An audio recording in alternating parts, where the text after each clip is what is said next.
what is that smell? I am definitely getting a hint of a deal. Oh wait, it's more than a hint. Yeah, these are the best deals, and not just this season, but all year long. In all seriousness, the smartest shoppers know that you get the brands you love with the most savings and cash back with Rakuten. And I know I'm certainly interested in sniffing out those deals. Start getting cash back at your favorite stores like Urban Outfitters, Petco, even Expedia, and getting cash back doesn't mean you have to miss out on sales because those can be stacked right on top. It's easy to use and based on a simple idea. Stores pay Rakuten for sending them shoppers, and Rakuten shares the money with you as cashback through PayPal or check. Smells like a perfect deal to me. Download the free Rakuten app and never miss a deal. Or go to Rakuten.com to start getting the most bang for your buck. That's Rakuten.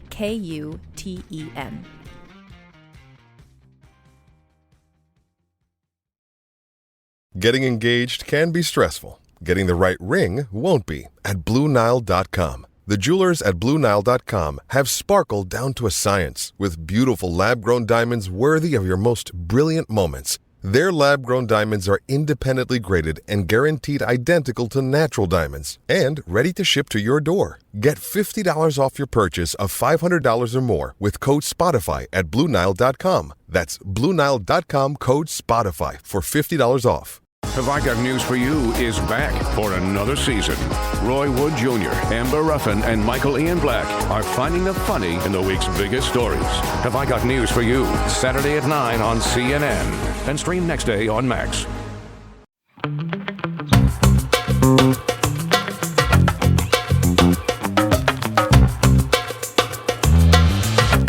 Hi, hey, hello. Welcome to a brand new episode of Don't Blame Me, the podcast where we give you wonderful, amazing, life-changing advice. And scene. Watch the video version on Patreon. You can see how beautiful we are. You can see how wide open our eyes are. As always. We're a little sleepy today, but we're powering through. We're always sleepy. I don't know why you're making this seem like this is a new revelation. We're always sleepy. I passed the fuck out on the couch for 2 hours. And Mops was like, you were conked out. And then by the time I woke, I was to be 10. Oops. Well, anyways, we're going to give you some advice. This is the podcast where we do that. We give advice. We're Meghan and Melisa. There are many ways that you can call to the podcast. You can leave a voice memo. You can literally leave a voicemail, or you can also send us a written email or in our DMs. So for all of those, you'd be 18 or above or have your parents' permission. I don't think I said above right. 18 or above and have your parents' permission. It was abover. I know. I sounded Canadian. And after we've been talking about Drake, I don't want anyone to mistake me for being Canadian because, so sorry, Canadians. My first thing is I wonder if they like Drake. Drake. And so many people are saying he said, hey, Drake on TikTok. It's say Drake. I don't know where y'all got hey from. Say Drake. Because it's supposed to be say Drake, not hey Drake. I think he enunciated even more in this. He did. Than he did in the recorded version. I think I probably a couple times have heard it would have been yeah, you said hey Drake. To me, I understand that more. But as soon as the live performance, I was confirmation that it's say Drake because it was say Drake. Yeah. Say Drake. Say Drake. Giddy, sparkle, a twinkle in his eye. Mm-hmm. So you have to be 18 or over or have your parents' permission. We do ask that you include your age regardless. If you're 18 or over, we want to know your exact age because it does affect the advice that we give because we're all in different stages of our life and we have different expectations of you. So if you're 22, we might give you a little more chaotic advice because you're 22. Yeah. We'll tell you it's chaotic though. We won't lead you astray and be this is really sound, mature, adult advice. No. No, we're realistic. 22 is time to have fun. Exactly. So you have to keep under 300 words if you are doing a written version, under 3 minutes if you are doing a voice memo or a voicemail. We ask that you, for those ones, write everything down, practice a few times, make sure it's under 3 minutes, and then just read it out loud. You don't have to do it off the top of the dome. And just know for all of it, we can only go off of what you give us. We don't do additional, let me call back or let me send an additional email. We just do the one, and we want to give you the best advice possible. So please give us all relevant details. And for simplicity, too, you can use the form. There's a link in our bio. I know some people are getting angry with the things that I'm posting. You guys can really tell when Melissa's posting something and then when I'm posting something. And I'm doing it on purpose. And I love it. Somebody last night said, Melissa, I know this is you. Stop. And I just responded, thanks for the engagement. Mwah. And gave the little kissy lips. Nobody thinks it's me. And Good. I love that, like, people, people have said before when they were mad when they're leaving our community, and they're mostly mad because they did something fucking crazy. And we said that was fucking crazy. That they were like, oh my God, Meghan and Melissa, they agree on they agree on everything. They're too similar. We're not. We're not that. We do agree We're on. very similar in certain ways. Our social media footprint, you will always know when it's me behind that, and you will always know when it's Melissa. And if you go, that's a little odd. I just want to say more people are writing in. No, you're wonderful with it. I'm using it for the purpose of rage baiting, but yeah, to help us out. Well, and it's the same way that, like, that time I made that post about, like, kind of wish I had a lobotomy, and people were like, Megan, this is really offensive. I'm like, how'd you know this was me? It was me. Yep. And I was like, okay, my goal, I didn't say I wasn't. It all. I didn't say I wasn't trying to offend you. So sorry. I but missed there you it go. all. I didn't even see it. I deleted it because everyone got so mad. I know. I was like, okay, fine. That's what I'm saying. It happened that fast. Yeah. But then other people messaged me and said, it's okay, Megan. I get it. Who's other people? Mary? I'm not putting that on Mary. I do think Mary did message me, but I'm not putting that on Mary, okay? I'm not saying it was 100%.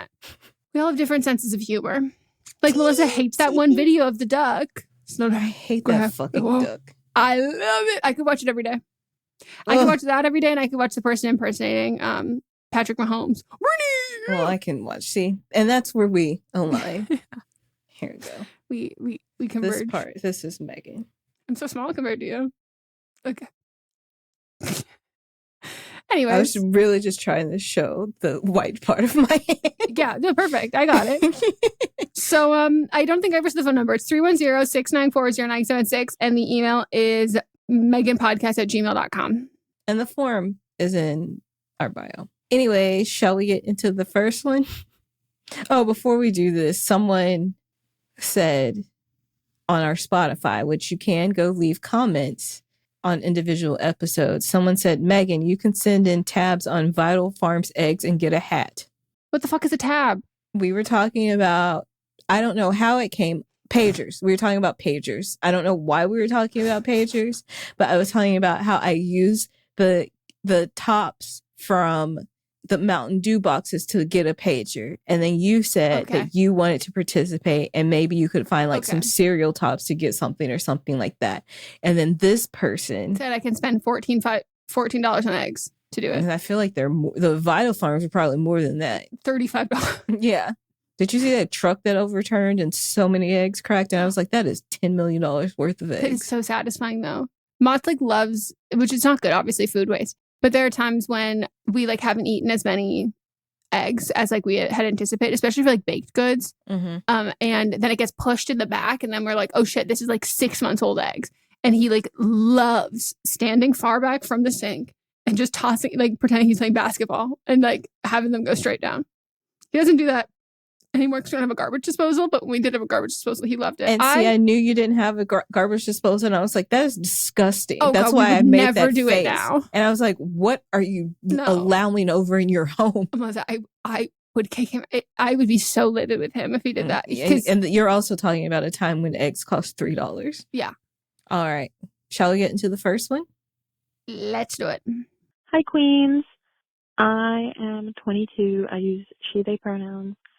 And I don't know if I'm calling in for advice or more so recommendations. So I signed up for Audible a year ago for school because I was in some literature classes and I wanted the audiobooks. And then I never canceled it. And I'm trying to stop supporting corporations entirely and support local. And this is the only time I've used Amazon almost entirely in this past year. And so I need to cancel it, but I want to use up the credits that I have. I have 12 credits that I want to use up before I cancel it. And that's an overwhelming decision. I don't know if, Melissa, if you have directed any really good audiobooks I read pretty much anything, mostly like character-based fiction, a little bit of romance, a tiny bit of fantasy, but like I will really listen or read to anything, nonfiction, fiction. I'm kind of down for whatever. Generally, nothing like, I don't know, it's not visual, but like not gory, but like any like painful things, but you know, sex is fine, anything else. I just really want to use these credits so that I don't waste the $15 that I've spent every month this year, and I desperately want to stop spending that $15. So thanks very much. Cool. My book is wonderful on there, without a doubt. I would also say, like, I know you said you want to support, like, shop local. You can also get audiobooks from the library, just as a... Libby. Yeah. It's the app.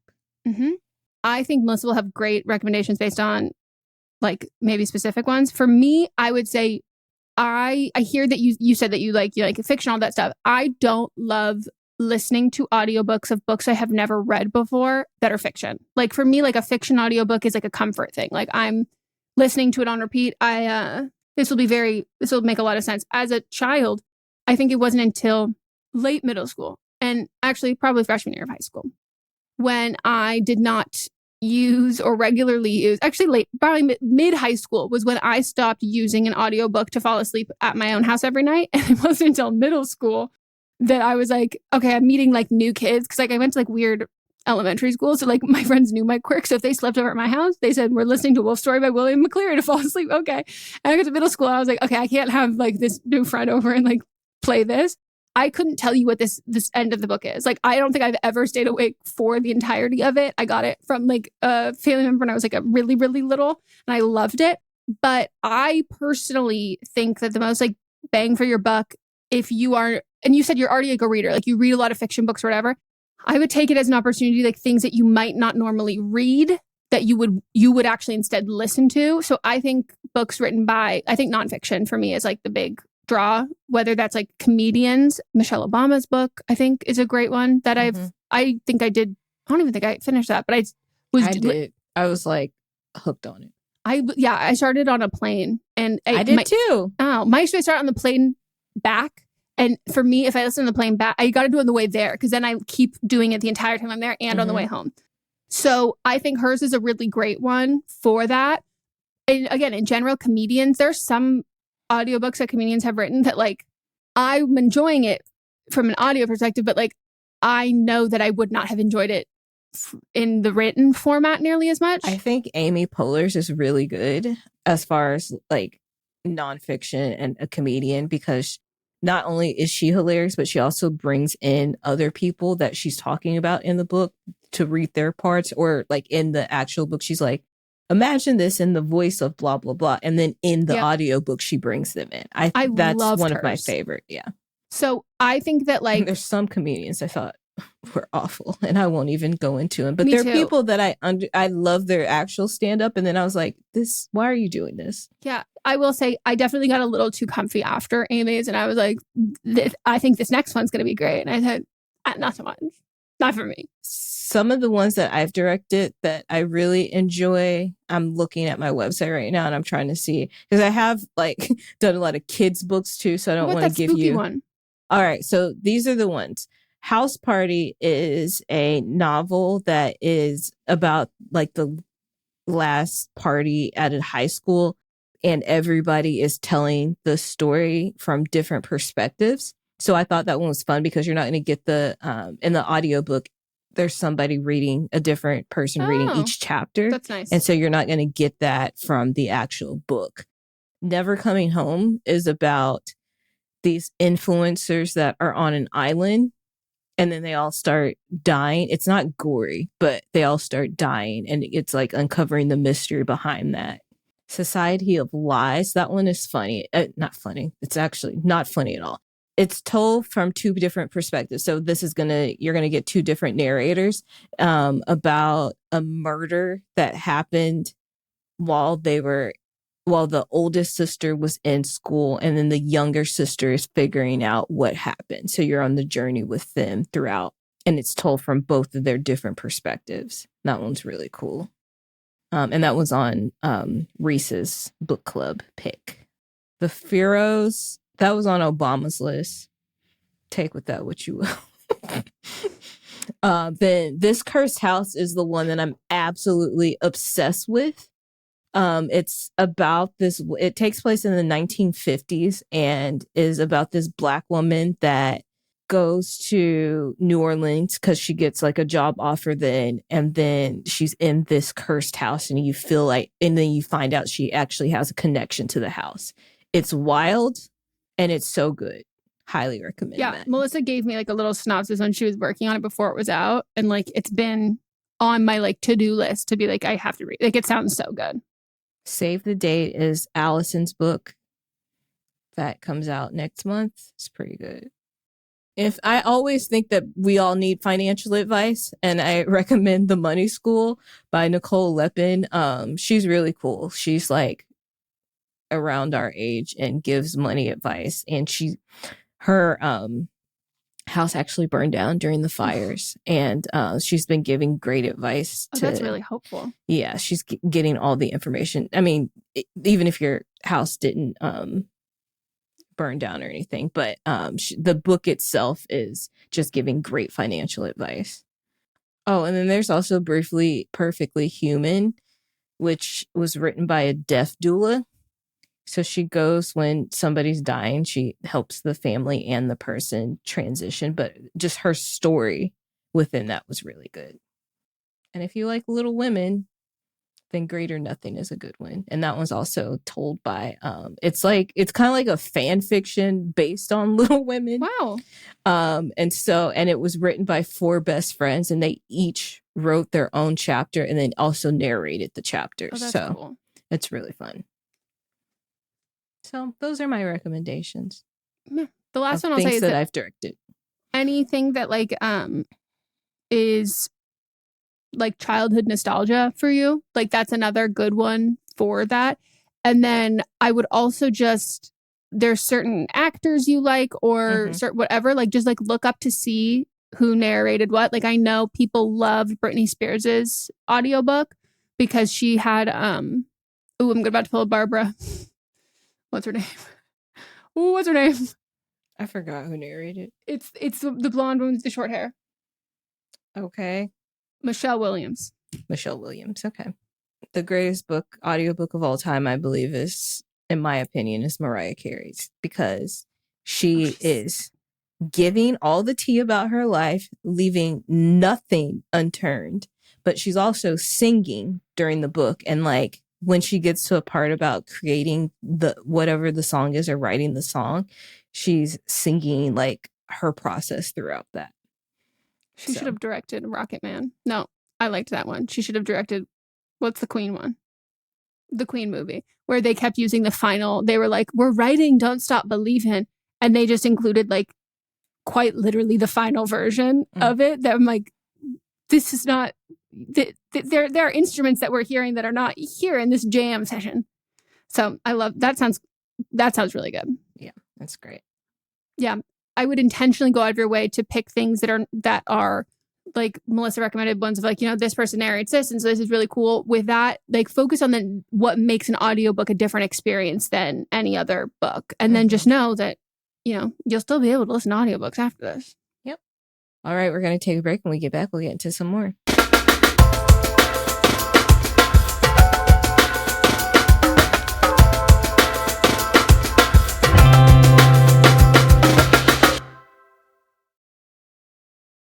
We are so excited to have a brand new sponsor, and I'm feeling very cool because Jesse and Lily are sponsored by OneSkin, and now we are. Yay! We are finally here. Skincare, we love skincare. We're all about it. And let's talk about peptides for a minute. If you're like me, you're seeing them everywhere. Peptide this, peptide that, peptide. It's almost a tongue twister. Just because something says peptide on it doesn't actually mean that it's really doing anything for you, but that is where OneSkin's OS1 peptide is different. Some peptides just sit on top of the skin, and OS1 goes deeper. It's scientifically formulated to penetrate the cells within skin's deeper layers, which improves key skin health markers like collagen production, hydration, and my personal uphill battle constantly, skin barrier function. I think that's both of our uphill battles. Truly. I was so excited to get this as well because I just ran out of my other moisturizer, so it was perfect timing. Not only is OS1 proven to remain stable from the lab to the countertop, so you get reliable results every time. And guys, listen, if you're not getting results from your peptides, it might be time to take a closer look. All of OneSkin's topical supplements are backed by lab and clinical studies. And they're all powered by OS1 peptide, the first and only peptide that is scientifically proven to target senescent cells that contribute to lines, wrinkles, and thinning skin. Try OneSkin with an exclusive 15% off your first purchase using Blame Me at oneskin.co. I love these products. I've been trying out the Essential Moisturizer and the Essential Eye Cream. And for me, eye cream is one of those things that like, I love a little luxury eye cream. I love to like feel that, but specifically the older that I get, and also sometimes if my sleep is not that great, I really notice the lines under the eyes, and I always want my makeup to apply better. And what I love about this is it looks so nice if I put it on, no makeup on, but I also can apply makeup on it. It's not just for like that really rich overnight kind of a thing. It's really a daily thing that you can use, and it just looks and feels really good. And the moisturizer. Oh, can I talk about that? Because sometimes my skin is very dry and scaly. Sometimes my skin is very oily. Sometimes my skin, I'm like, what even is this? But this face moisturizer is perfect. It goes on very smooth. It's not too thick, but you can feel the moisture in it. And then afterwards, after it's like really soaked in, you can just feel just how supple your skin is. That's the perfect word, supple. And just like us, OneSkin loves science. So glad to hear. We love science in this house. We do love science. And OneSkin's entire R&D process is run in-house, strictly adhering to the rigor of scientific process from start to finish. Every claim is based on lab or clinical studies, and it's documented. Founded and led by an all-woman team of skin and longevity scientists, OneSkin is redefining the aging process with their proprietary OS1 peptide, the first ingredient proven to help skin look, feel, and behave like its younger self. Get 15% off with code BLAMEME at oneskin.co. That's 15% off oneskin.co with code BLAMEME. After your purchase, they'll ask where you heard about them. Please support our show and tell them that we sent you. Invest in the health and longevity of your skin with OneSkin. Your future self will thank you. When life gets hectic, one of the first things that goes out the window for me is making sure I'm eating nutritious meals and not just getting takeout when I realize I don't have the energy to cook that day. And that's why I love that I can optimize my nutrition this year with Factor. Factor has chef-made gourmet meals that make eating well easy.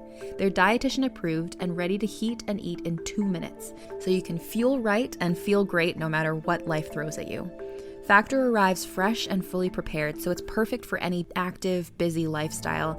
And they have 40 options across 8 dietary preferences on the menu each week, so you can pick meals tailored to your goals and choose from options like Calorie Smart, Protein Plus, or Keto. I love knowing that I have Factor meals in the fridge because it means I have a variety of dinner options without any of the hassle of deciding what to make or cleaning up, and they truly are so delicious. I've never been disappointed by a meal from Factor. With Factor, you can reach your goals with ingredients you can trust and convenience that can't be beat. So eat smart with Factor. Get started at factormeals.com/factorpodcast and use code FACTORPODCAST to get 50% off your first box plus free shipping. That's code FACTORPODCAST at factormeals.com/factorpodcast to get 50% off plus free shipping on your first box.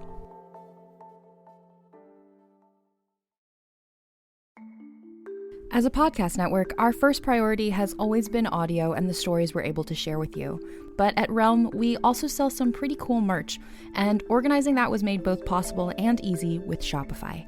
When you think about successful businesses like Aloe or Allbirds or Skims, an often overlooked secret is the business behind the business that makes selling and, for shoppers, buying simple.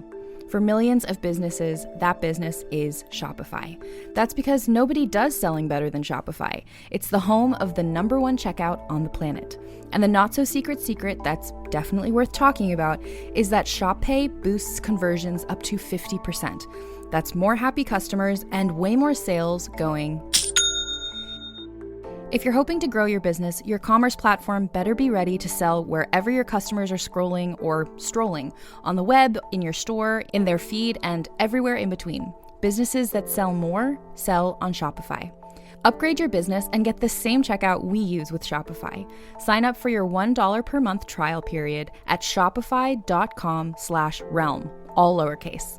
Go to shopify.com/realm to upgrade your selling today. Shopify.com/realm.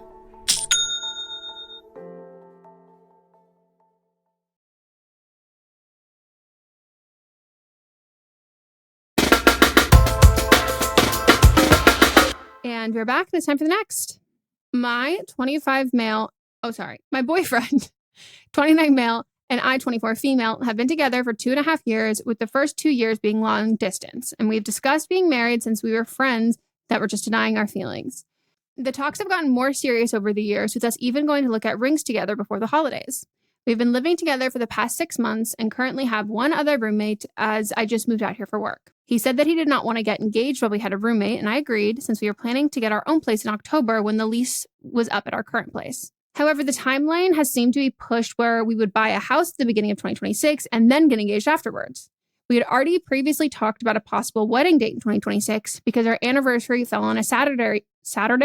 Our anniversary fell on a Saturday that year. But pushing the engagement back would mean pushing the wedding back too, especially since we would be paying for it ourselves. I did bring up to him that I was disappointed with this, especially because it seemed that the decision wasn't really made with me in mind or kept in the loop. He thinks that I'm just comparing myself to all of our friends because everyone who's in a relationship in our friend group is either engaged or married. But I think of it rather as we've been together long enough to know if this is something that he sees with me. I refuse to stay in a relationship that doesn't have a future, but he swears that he sees one. I'm a bit sensitive, but please also tell me what I need to hear.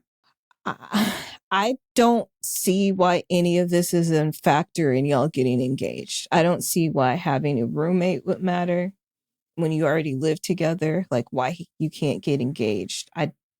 None of this makes sense to me. No, this isn't a massive age gap, but it's not nothing. And I think if you lived in LA, and I say this like I'm not trying to be like, oh, LA is so different, but like just to give you some perspective, if you lived in LA and you were like 24 being like, where's the ring? That would be crazy. And if you were dating a 29-year-old, that 29-year-old would have sought out to be dating someone who is 24 because that you would even be farther away from wanting an engagement than other people. So I think like, for me, it's not like, oh, you have so much time, you can do whatever. But like, you said all of your friends are engaged or married and you're 24. So I'm assuming your friends are around your age. That was not the case for me here. So like the idea that you're rushing into this or like you just want it because all your friends want it, to me, I think is like ridiculous. Like that's not a real, it's not like really it's not a real thing in that sense. Like you can want it because that's where your life is at. And you're allowed to also not want it because your life isn't there yet. But like, just because your friends, him saying like, well, your friends are like, you just want it because they're there. And it's like, well, no, I thought we were there. Like, and I'm peers with my friends. I'm not friends with people who are like 18 and not at that space in their life. Like we're all kind of at that place in our life. And like I thought you were too. And seemingly you were. I don't think like his stipulations are out of pocket, but like, that's would have been like an agreement thing. Like, I think if both of you were like, yeah, I don't want to get engaged, but we have a roommate, like, that's fine. Like, there are some things that like, arbitrary kind of like markers that we put, like, I don't want this until this. That's, I don't know if you, like, I have ADHD. That's like a very big ADHD thing. Like, I can't do this until I do this. It's just like a system that I do in my head. And we definitely did that while we were engaged, where I was like, what we said is, I don't want to be married and come back to our last place. I want to be, when we are married, when we come home after getting married, I want to be in a house I want to be in, whether a house that we own or like somewhere new, because that's just what we wanted. Like it like defines and like was your place, not the place that you lived and then he moved into. Yes. And like, there are these markers and like, does that really mean anything? No. But like, we both liked that idea. And so we agreed on that. So I think like there are like, levels of like what's cool, but like what's not cool point blank, regardless if I think it's like a rational thought process, is making that decision without you being in the loop at all. Because like it's a joint decision. Mm-hmm. Unless he's just throwing you off because he already has a ring and he's already planning this. All this stuff just seems like an excuse that he's making. Because you already like had discussed when you wanted to get married, and now he's like, never mind. And like unless he already has the ring, it seems like he's changed his mind. Yeah, I agree with that. I really don't like when guys go too far in the throwing you off the scent. Mm-hmm. That's like happened with lots of his friends, and I literally was like, dude, and I'm like was friends with his now wife, and I was like, you have to like, she thinks you're gonna break up with her. Like, you need to not. You're ruining the weekend for all of us. I'm talking to her, talking her down, knowing that you're fucking proposing in 2 days, and she thinks you're going to break up. Like, you have to chill the fuck out a little bit. She has no idea it's coming. If you're nice to her now, she's just gonna think maybe he won't break up with me today. Like, so I think that like, this is my thing. If all of your friends are married, engaged at 24, what do his friends look like? Yeah. If his friends are all single at 29, or none of his friends are single at 29 and it's just him, this to me sounds like he might have assumed that dating someone younger would slow down the growing up process that he might not be ready for. I also do think as someone who it was long distance. Yeah. So there's he didn't much have less to. pressure. Yep. And as somebody who is engaged and who has bought a house, not that anyone's asking, I personally think the correct timeline is get engaged. You can get married after that, right after. But I do think that you should have that before you buy a property together. Engaged at bare minimum or married. But I don't think that buying a house and then waiting to get engaged, also just because buying a house is really expensive. It's illegal. You now have a legally binding thing together without the promise of, I mean, you can break up anytime, but like at least with the engagement, there's like some reassurance there. And even from like a frivolous point of view, you're not going to get as good of a ring if you buy it after you've bought a house, because it puts things in financial perspective in a very different way. I also don't think a lot of people would have weddings that they pay for themselves if they had bought property first. And like, that's a luxury because buying a house is more expensive than having a wedding, but it does put everything else financially into perspective. And like, I think also if Mons and I hadn't bought the house, we also probably would have gotten married earlier because like it would have been a higher priority. But like buying a house, just so much comes along with that I think it can make people either really busy or really complacent. And I think this is important to you. So I would put my foot down and be like, I'm not comfortable getting engaged I'm not comfortable getting a house until we're engaged. Yeah.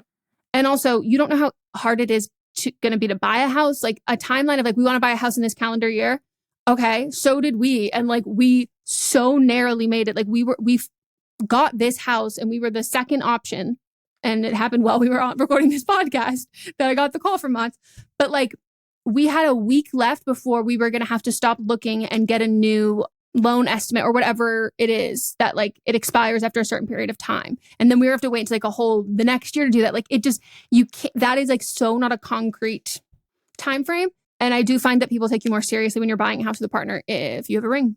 So yeah, it seems like you're gauging how he feels and then responding accordingly, as opposed to just setting him down and being like, here's what I'm going to do. And here's what's cool with me. Is that cool with you? Yes or no? And I think not being direct at this point and like having any sort of like reservations and holding back about like being super forthcoming with your thoughts and your feelings about this, I think are indicative of the fact that you might be ready to get married. He might not be the right guy.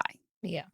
You should feel discomfortable. And I can understand if he would have been like, come forth and been like, hey, and this might be his thought process, but he's not vocalizing it to you, but like, hey, we've been long distance for so long. Now we're living together in the same city. Let's like just take a beat to see how we adjust to being in the same city and then discuss like marriage, because like you've just been living in the same place for 6 months.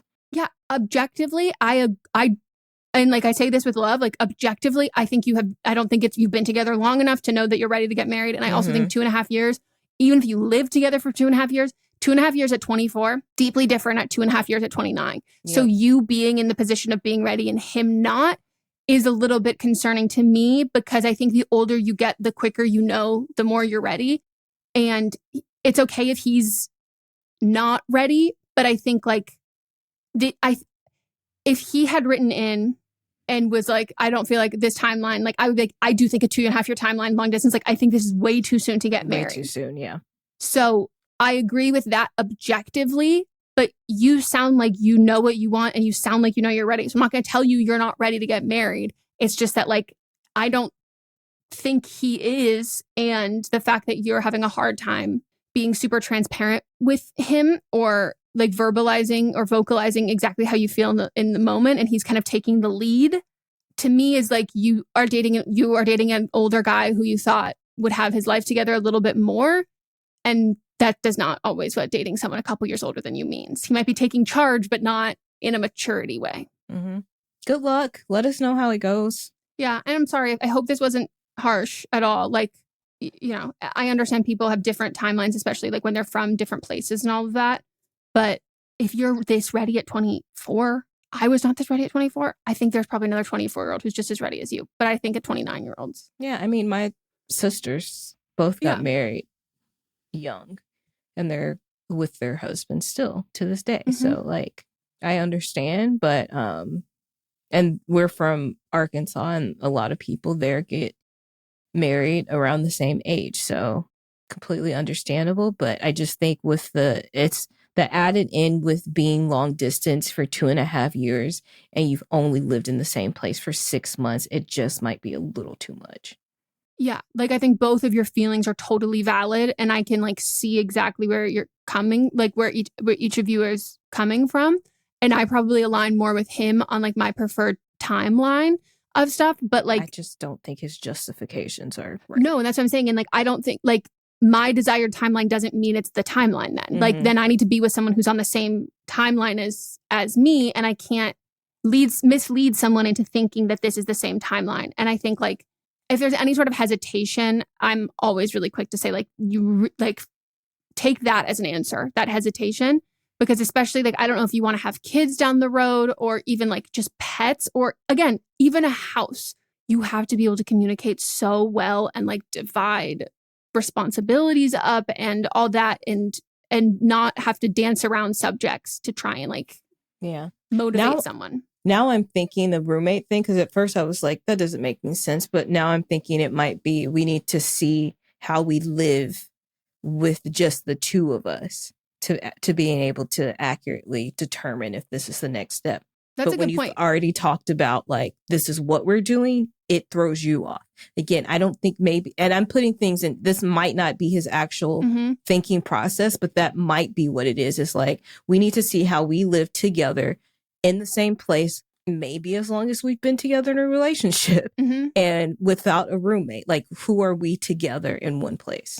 That's because I didn't think about it in that. For me, I understand like without even explanation of being like, yeah, we have a roommate. And it's like kind of weird vibes coming home and then being like, we're engaged and we have a roommate. So like that part I get. But like if thinking into it deeper of a roommate, it's not just about coming home and you're engaged with the roommate and the optics of it. It's like, no, our relationship is slightly different when we have a roommate. That's a good point. He might not be explaining the meaning behind it and thinking that there's an explanation in itself. But yeah, who knows? But I hope not even a hope, like everything, if you can be honest with yourself and like make the decisions that might not be like making decisions for the future you, not just present day you. That never like leads me astray when I'm like trying to decide what to do.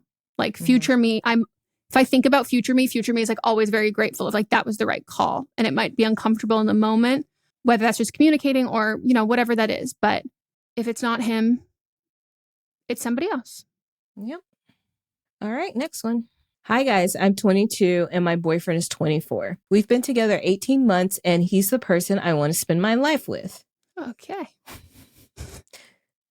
We have amazing sex, but it is more vanilla than I've had in the past. Whore. Stop talking while I'm trying to write. I'm just trying to mess you up. Sorry. I was having fun. Our main difference in sexual history is that my boyfriend has had more sexual partners, but most of them were one-night stands, while I've had more long-term sexual partners. Basically, although he's had more quantity, I've had more quality and the ability to build the trust that is required to do kinky stuff safely. I can't help but feel almost 2 years into having sex with him that I'm craving something more.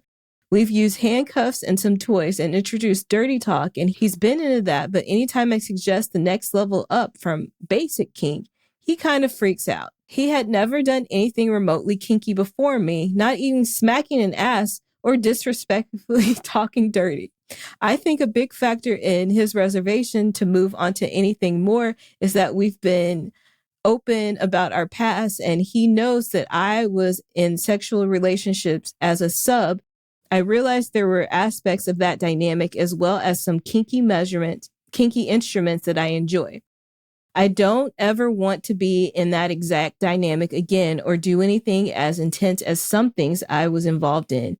But I guess it makes him uncomfortable that if I'm bringing it up, it's because it's based on a past intimate experience. He'll ask me, do I want to know why you're suggesting this? And I don't really know how to respond because no, he probably doesn't want to know. Help with navigating this would be greatly appreciated. Thank you. You should link up with that person from But Am I Wrong that wants to take her husband to an educational sex dungeon. I think when he asks the reason, like, what do I want to know why? I think it's because I enjoy it. I think that's the why. It doesn't have to be like I was in this previous relationship with this person and they did this and blah, blah, blah. It's like, I think that it would feel good if you and I did this together. And he feels like he is not securing your relationship. Yeah. To me, him even asking the question is like the biggest ick. I think it's very sweet that you say you see him as like your person. This is who you want to spend the rest of your life with. But you are 22 and it's been 18 months. Sexual compatibility is like a huge thing. And you're saying the only issue is sexual compatibility. But like what you described to me is that he's deeply insecure. That's not sexual incompatibility. Mm-hmm. That's another issue, is that he's deeply insecure, which will manifest itself in other ways if it hasn't already. But the fact that like you haven't put that through line there in this, and that like you kind of know to avoid the landmines of past relationships, to me, it's like this is... I wish I could give you tips. I don't think there are any. Like, I think that like this is an unfinished man. Like he's not, he's a work in progress in that point. And like, if he doesn't see anything wrong with this and like, he's still feeling like, you know, whether it's like jealous or inadequate or whatever, if he's making that your problem at all and you have to like cater that to him, then I think like, you know, say what you want to say, but like, know that you're going to have to kind of work through the sticky stuff of like jealousy or insecurity. And I think that like, I'm not like saying that he's not your person and like whatever, but like as somebody who, and like I love Mott's so much. He's the best. We are the happiest we have ever been. But we got together when I was 22 and I'm way older now. We've been together for a really long time. And when people, the other day I said I was 32 and Moss was like, what? And I like Googled it. Thank God I can Google my age. Not 32. Thought I was. You will be this year, right? I think so. You're born in 93? Yeah. Yeah. Okay. But I will say that like I have friends who have gotten together with people way after Mott's and I were dating. And if you want to be with someone when you're 22, and that's the person you want to be with for the rest of your life, you're going to have to be 22 together. You're going to have to get through being 22. You're going to have to get through all of these things. And like, there's a lot of growing that you're going to have to do as an individual and that your partner will have to do as an individual that then simultaneously has to have your relationship grow. You're going to get a work in progress. And like, because you are also still a work in progress. So I think if you have the patience and like the want to do that, but I think if you're afraid to like confront any issues or be like honest or transparent or whatever, I think that's the only reason why sometimes relationships work out when people are really young, because you kind of don't have as much of a filter. Like you can be a little bit more blunt and like maybe even a little more rude and like straightforward. And like I definitely had one of the things I've worked on is like my tone on when saying things. And like there is just he has to want to fix his own issues. You have to fix your issues, and then you have to be wanting, and then you both have to be willing to work on fixing your ones that you have together. But you can't make someone else care if they don't care to fix it. You can't fix it for someone else. And the only way relationships work forever when you are this young is when you both are willing and able to put that work in to your individual selves as well as the relationship. So if you're hiding away from bringing this up, to me, that's like an automatic no-go. You have to bring it up. You have to always bring it up. You have to be consistent in bringing it up. And you can't bring it up in a way that is like coddling around his feelings, because feelings of inadequacy and that, like, you don't ignore those away. Those have to be addressed and faced, especially if they're affecting your relationship. If sex is important to you, then sex is important to you. So therefore, your relationship outside of the bedroom and inside of the bedroom should both be fulfilling. And if they're not, then that's not the person that you should want to spend the rest of your life with. I welcome any and everything that past sexual partners have brought to the table, because it's going to make my fucking life better and easier. And if he can't adapt to that, then that means that y'all aren't, one, he's insecure. And let's say he was very secure in who he was, and he wasn't asking, but he was like, you know what, I'm just not into this, which it sounds like that might be the thing. Then that means that you two aren't sexually compatible. So then if you are a person that wants to be monogamous and you want to get everything that you need from one person in one situation, then this isn't the person for you. Yeah. And like 18 months is a awfully quick time to know that someone is your person, with the caveat of being like, sex is a big thing for me, and there is an issue with the sex though, because it shouldn't be hard to work on that part then. Like your it should be so crystal clear. It should be like so much of that. And like I think it's like really archaic when men are upset about like people's past sexual history. And I'm like, by the way, if we didn't have past sexual history and if women didn't talk to each other about this, all of you would be getting a lemon zester on your dick. Like there's a level of like, you wouldn't enjoy that. Like, do you think that like there's this like this fucking stupid idea that men have that like women turn 18, hopefully it's not the fucking perverts, and like suddenly know how to be like an absolute like virgin Vixen. sex pot, and like they're so hot and they learned all of this from nothing. Like it's just like, and it's exclusively for them, and it will only ever be for them. And like if they ever broke up or they died, they would be celibate for the rest of time because they don't know how to do it without them. And like it's so silly and so stupid. And I think especially coming from a guy who's had a lot of one night stands, I find it a really big red flag when guys have had a lot of one night stands and then have feelings about women who have had sex. Because then I'm like, you had sex with a lot of different women who you weren't in a relationship with. And you didn't take the time to learn exactly what they needed and wanted. And now you're with somebody that is openly expressing what they want, and you are judgmental about it. And then how are you treating those women that you were having sex with?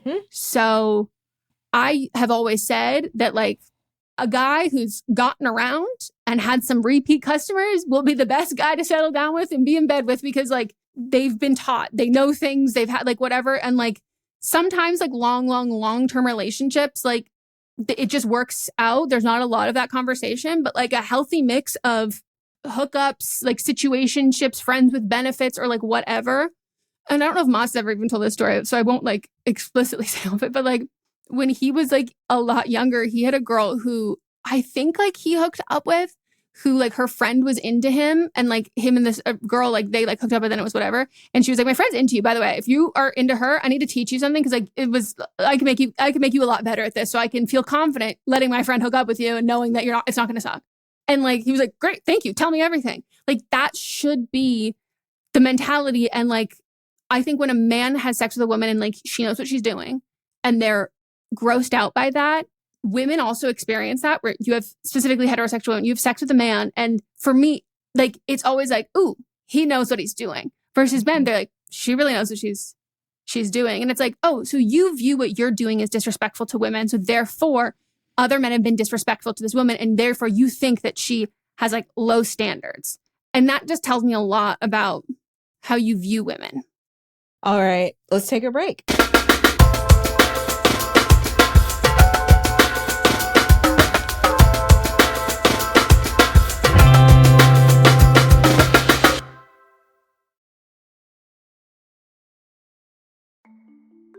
I'm someone who loves to have a variety of products in my makeup bag for when I want to be a bit more creative, but on a day-to-day basis, I'm really just reaching for a few staples. When I'm relying on only a few products, I want those to be my holy grails. So I turn to Thrive Cosmetics, whose beauty products are certified 100% vegan and cruelty-free, made with clean, skin-loving ingredients, and have thousands of 5-star reviews. So whether you're like me and want a few high-quality staples, or you're looking to stock up your makeup bag for a full glam, Thrive Cosmetics is the way to go. One product I love from them is the Brilliant Eye Brightener. I've already got it in a couple shades, and I've just seen they have a new gold one that I might need to snag too. I love a product that can have multiple uses, and the Brilliant Eye Brightener is just that. I use it as eyeshadow and highlighter, and it's such an easy way to elevate my everyday look. Plus, for every product sold, Thrive Cosmetics makes a donation towards 8 major causes, including those impacted by cancer, domestic abuse, and veteran and education organizations. I love knowing that a purchase I was going to make anyway is also benefiting causes that matter to me. Thrive Cosmetics is luxury beauty that gives back. Right now, you can get an exclusive 20% off your first order at thrivecosmetics.com/thrive. That's Thrive Cosmetics, CAUSEMETICS.com/thrive for 20% off your first order. This episode is brought to you by MeUndies. Underwear drawers are like the Wild West. You never know what you're going to pull out or what shape it's in. So upgrade your collection with the buttery soft comfort of MeUndies. MeUndies' signature fabric is as soft as a warm hug from your favorite sweater. Plus, it's breathable and oh so comfy, making it ideal for all-day wear. Get 20% off your first order, plus free shipping at MeUndies.com/Spotify with code SPOTIFY. That's MeUndies.com/Spotify, code SPOTIFY. In a way, it ends where it begins. Very insightful. Thank you for sharing this Red Baron with us, Linda. It's so tasty, it makes me want to share something of my own. I didn't actually read the book. Me neither. I watched the movie last night. I judged it by its cover. I haven't read a book since middle school. I'm secretly seeing 2 other book clubs. And I can't even read. I'm not really Gary. He just paid me to be here. Sharing Red Baron pizza can lead to more sharing.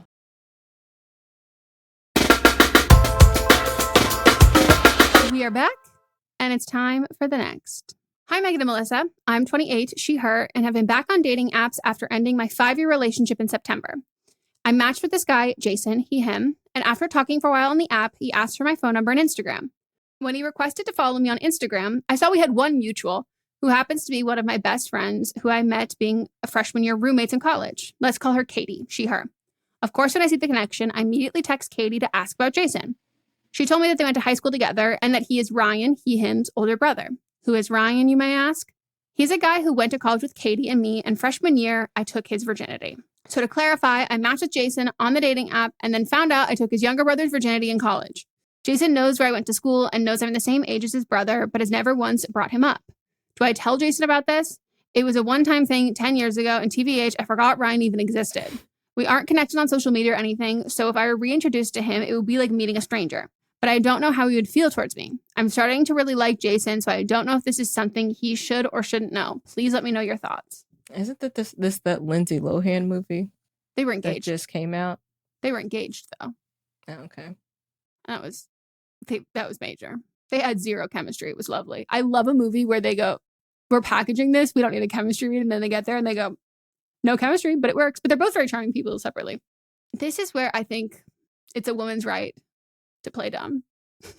Yeah, because if social media didn't exist, you would never know. That's the thing. If it wasn't a mutual with your friend, you would never know. If it weren't for them pesky kids. Mm-hmm. So the only people that know right now are you and your friend. And I think you and this friend is a good friend, then they will keep their fucking yappers shut. If they wouldn't, oh my God. I have a moral obligation. I'd be like, I have a moral obligation to tell you shut the fuck up. I have moral obligation to punch you in the fucking face. Yeah, if you're not going to shut up, I'll make sure you shut up. Wire that jaw shut, bitch. Here's the thing. If it's a deal breaker, it's always going to be a deal breaker for him. Mm-hmm. Whether he finds out today or 10 years from now. Yes. But I think if he finds out, there's a chance that it's not a deal breaker, but it would break the deal right now. Mm-hmm. And so if that's kind of where you are and you don't want to get so invested in this, then you should tell him now. Yeah. Because it's not going to change the outcome. Like, he's either going to be okay with it, and then he'd be okay with it X amount of years from now. But like, because I think like the last possible time that you can tell him is when you could lead this you can play dumb and lead this all the way up until you meet his brother and then be like, oh my God, I just realized that. And like, I don't know how good of an actor you are. Or you can just pretend like you don't even remember him. But the issue is that you then both have to be on the same page. Because like, I was going to say that, like being like, you could literally pretend you don't even recognize him. But if he recognizes you, or if you even got like a little too comfy talking about college stories where it's like, oh, you guys went to college together. Like other people, even if you genuinely did not recognize him and he genuinely didn't recognize you, if that is your fucking in-laws at a certain point, like the pieces, it'll match. People will figure out you went to college at the same time and you both will be trying to place each other until he can remember he placed himself inside of your vagina. Like, it's just there. It is inevitable at that point. Like, it will come out at some point without a doubt. So I don't think there's any, you know me, I think women have the right to lie sometimes. And I think like, if you want to play dumb until you meet him and then be like, hey, I have to tell you something. Like, I just realized I hooked up with your brother like one time freshman year. I think I think it was freshman year, but like and you can even downplay it more being like, I like, we made out. I don't know if we did anything more than that. Like, I really don't remember, but like, I just realized that. And like, and I don't know if you have a sibling, like a sister or something, and be like, and I just realized like, if that had happened with my sister, like, I would want to like let you know, like, I literally forgot this happened.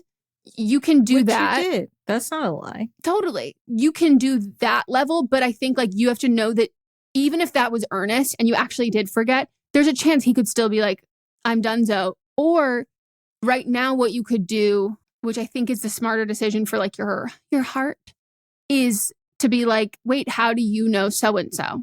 And don't say you already know he's his brother. And just be like, oh, how do you know so-and-so? It's like, oh, that's my brother. It's like, oh, lol. And it's like, why? It's like, I think we made out one time in college. Like, ha, ha, ha. Or just say, I think we hooked up one time in college. Like, it doesn't have to be a big ordeal. And I think like if you have it be like a sit down, like I have to confess something, that makes it sound like it's a much bigger deal than it is. But like, it really depends on the guy. Like, Mats has there are so many friends in college. They're specific friends of his that like, they're like variants of like similar types. So like they have all, besides like they're now like wives and long-term relationships, they have like pretty much all hooked up with like the same girls in college because like they're this reason why they're very good. These guys are very good friends and like they're the same kind of type. And that is like very normal for some guys. And then for other guys, it is like that one call we had wrote in about the making out a party and they were like devastated. Then there are people who were like, they could never fucking do that. And you can't really know until you know. And I think treating it like it's going to be a really big deal can make someone who doesn't think it's a big deal then go, maybe this is a big deal. Like, should I think it's a big deal? Also, the fact that he hasn't brought up his brother really in conversation is kind of weird to me. Like, are they not close? Get more details about their relationship with each other. I would pick. And then maybe when he brings up his brother, also, is their last name something common or not common? You don't even if you were to meet him in person today, not knowing who he was, would you remember who he was? Although you didn't tell us a really important factor. Is his brother weird? Like, is his brother like... I don't think she even remembers anything But about I just it. mean like, so you went to college with him and you're not mutuals with him. And he, like, you know what I mean? Like, you don't follow each other on social media. So like, I don't know how big your college was, but like, do you think that you were the only person who he has ever had sex with? Like, do you think that like, did you break his heart? Was he pining after you? Or like, was it like did you get incel, weird, whatever it is, like, was there something there that leads you to believe that you both had different expectations about that? Just know that I'm saying, all I mean is that, like, whatever that guy would describe your character as, describe Ryan's character in your head. If he is like a nice, kind, trustworthy person, think of how Ryan would describe you to Jason. And then make sure whatever choice you make aligns with that. Like, and if you don't want to be described as like, let's say like, you know, you were kind of a bitch in college or whatever, then you need to do the decision that it's being the bigger person and not being a bitch now. Like, I think ahead of that kind of stuff, because like you can't create the narrative because there is someone there who can also have their side of a story. On Grace and Frankie, this kind of happened. Their sons, it was Frankie's sons, they started dating who the other brother lost their virginity to, but they didn't know until like it was like a family dinner or something. And he had like pined after this woman for so long, but then come to find out they never actually had sex.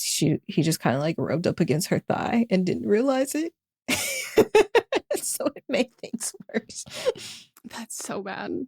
There's a lot of guys walking around who think they've had sex with women who are like, we didn't have sex. Yeah. And if we did, that was the smallest penis I've ever seen. Because I couldn't even feel it. Been there. Yeah, this is either not a big deal or it is a big deal. Just get out ahead of it now. Mm-hmm. I think it's not even like, oh, I think we just made out or something. You're like, hey, so my friend and we were looking and we have mutual friends. And so it was like, we had one mutual. And so I asked her who this was. And she told me, and I didn't even remember that I had hooked up with your brother, but I did. And I just want to tell you that now. Yeah. I don't remember him. I don't, depending on how much information you want to give out. But just leaving it like that, I just want you to have the information before we move forward. Yeah. And like you said earlier, the quicker you do it, the longer you wait, the more you'll get invested. Mm-hmm. So if it's going to be the end, it's always going to be the end. Might as well be the end before you're super, super deep. And like, not to be like dark and weird about it though, but like Melissa said, do your due diligence on him first, because like, God forbid that like something horrible has happened with his brother, like whatever it is. And like, it's not the actual like big subject to have a conversation about his brother isn't the fact that you had sex with him. It's like, there's something else that they're like, I would do a little bit of back digging on that, especially because if you went to college with him, but you like don't follow him anywhere, like I would do a little bit of recon first, because you don't always know what that relationship is like, and it could bring up things that are like more serious or more intense than yours. Mm-hmm. All right, we're gonna take a break, and when we get back, we'll get into but actually it's an update / they still need advice. Okay. Woo!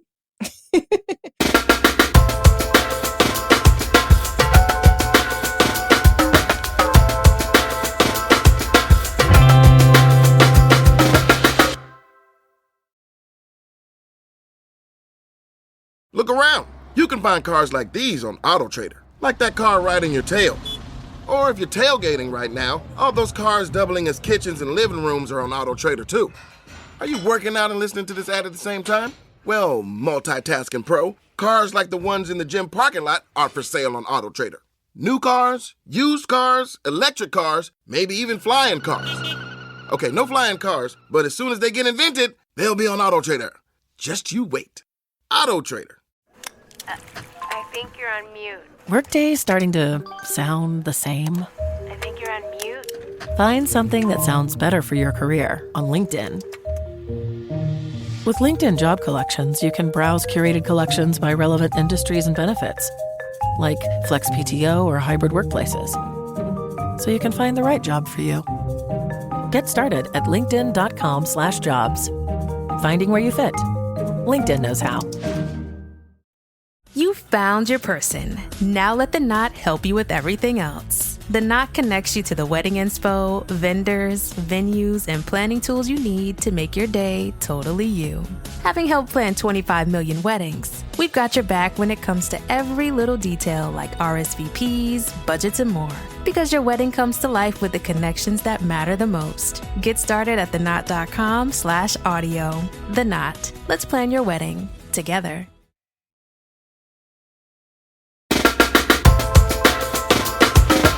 We are back, and it is time for the update and additional advice giving. Hey, this is the girl who looks like fun. And yeah, anyways, I had called about my man, and I was saying how his family was racist. Now, that was not enough context at all.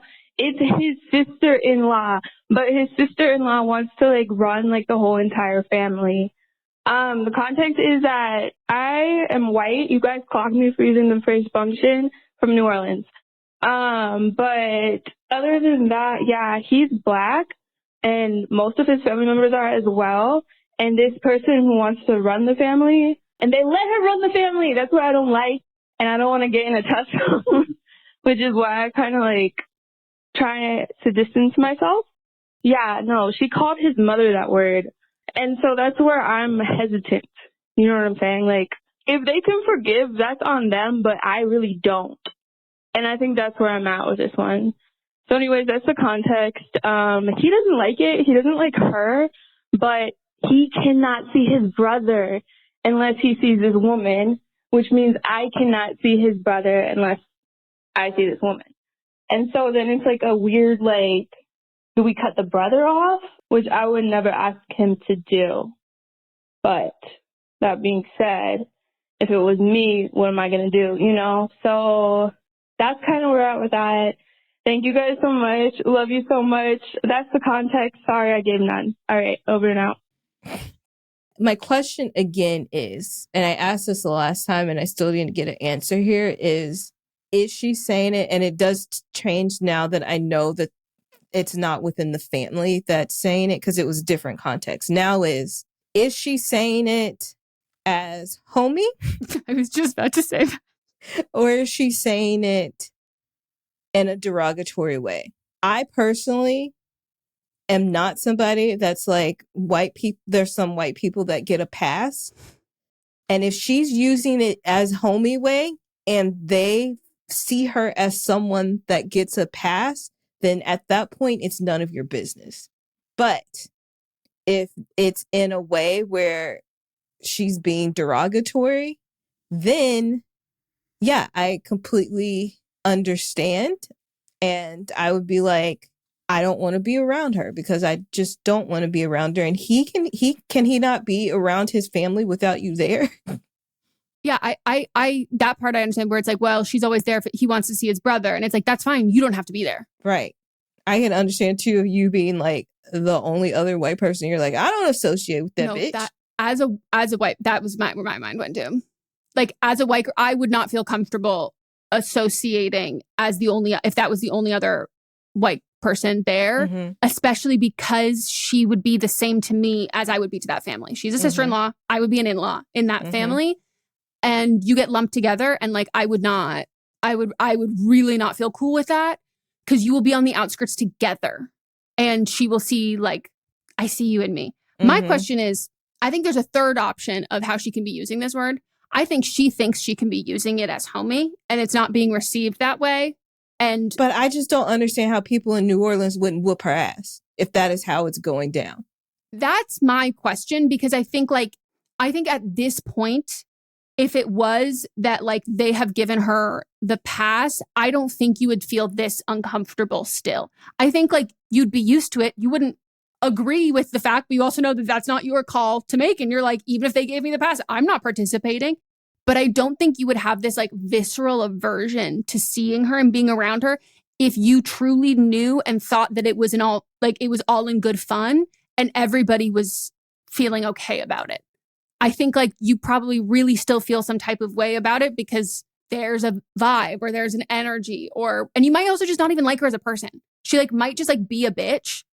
And therefore, like, for you, hearing her say that and having people, like, you might think that the past was not, and again, not your place, but like, you might think like they might feel comfortable with her saying that just because like she's a lot to deal with and she's difficult, and they would just rather deal with whatever on this point of view of it. That like, you just might not like her. So you might be like you might be thinking people are trying to like appease her or whatever in that sense. And I think if you really don't like her, I think that this is a very valid reason to not like her. I also think there are other reasons that are not this serious that you don't have to like her, and like you don't have to see her ever. Like you don't have to justify. It doesn't have to be so bad that that's why you don't want to see. You can also just like not like her.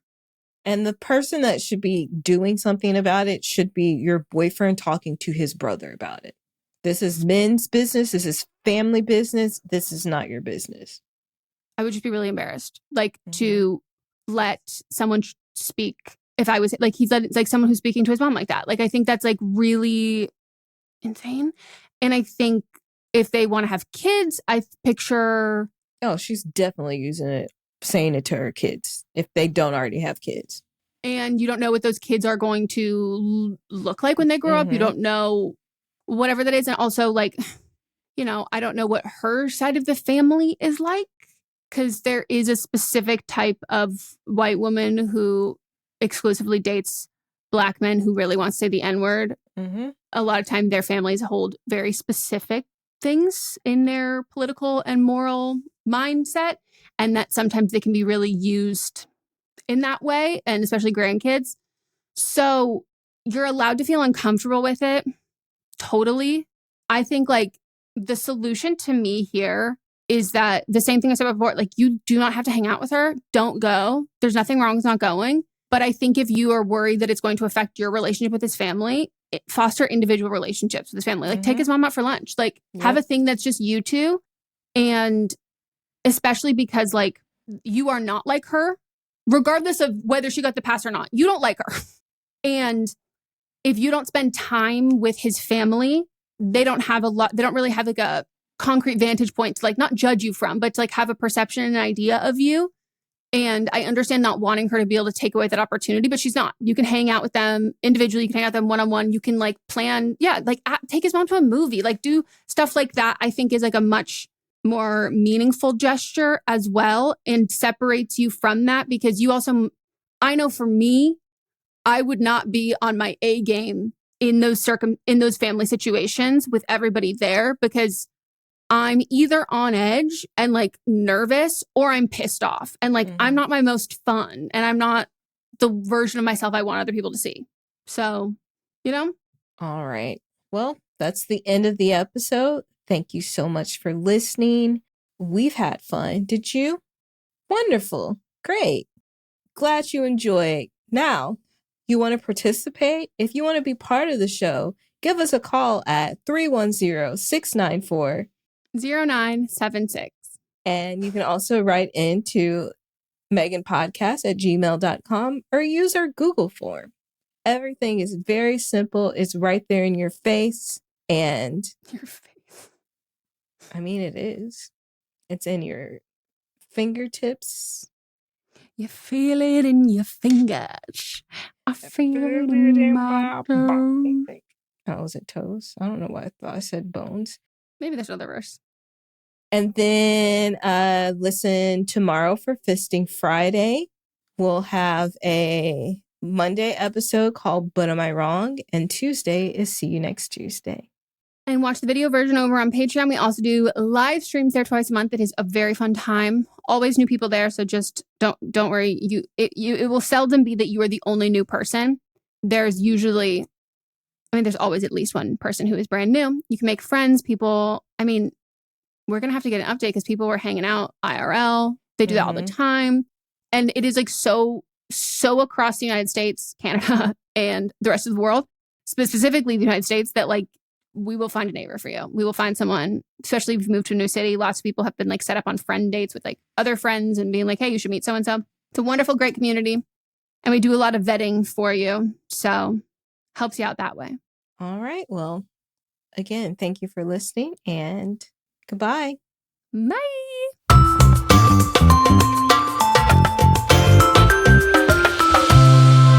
This is a Sister Sign production hosted by me, Megan Rinks. And me, Melissa D. Montz, plus Diamond Imprint Productions. Post-production by Coco Lorenz. Production assistance by Melanie D. Watson. And music by Ryan Hunter and Giacomo Picasso. Hello, I am Kristen Russo. And I am Jenny Owen Youngs. We are the hosts of Buffering the Vampire Slayer once more with Spoilers, a rewatch podcast covering all 144 episodes of, you guessed it, Buffy the Vampire Slayer. We are here to humbly invite you to join us for our 5th Buffy prom, which, if you can believe it, we are hosting at the actual Sunnydale High School. That's right. On April 4th and 5th, we will be descending upon the campus of Torrance High School, which was the filming location for Buffy's Sunnydale High, to dance the night away to 90s music in the iconic courtyard, to sip on punch right next to the Sunnydale High fountain, and to nerd out together in our prom best inside of the set of Buffy the Vampire Slayer. All information and tickets can be found at bufferingcast.com/prom. Come join us. Contained herein are the heresies of Radolf Buntwine, erstwhile monk turned traveling medical investigator. Join me as I study the secrets of the divine plagues and uncover the blasphemous truth that ours is not a loving God, and we are not its favored children. The heresies of Radolf Buntwine, wherever podcasts are available. In humanity's search for other worlds, we found something unexpected. It's a massive collection of tiny pocket realities, and each one is a story. So we can actually transcend our usual 4 dimensions of space and time to go physically into these stories? Yes, using the Muse Pod. But when we explored those stories, things didn't go as planned. Mr. Darcy? That horrid man. I am Mr. Sherlock Holmes. None of us have been the same since Beth died. What happens when classic stories go wrong? I go in to fix them. Ah, humbug. Oh, Romeo, Romeo, wherefore art thou Romeo? For the love of God, mon frère! Subscribe and listen to Muse, the latest audio drama from Dayton Writers Movement and Realm. I am Dracula, and I bid you welcome.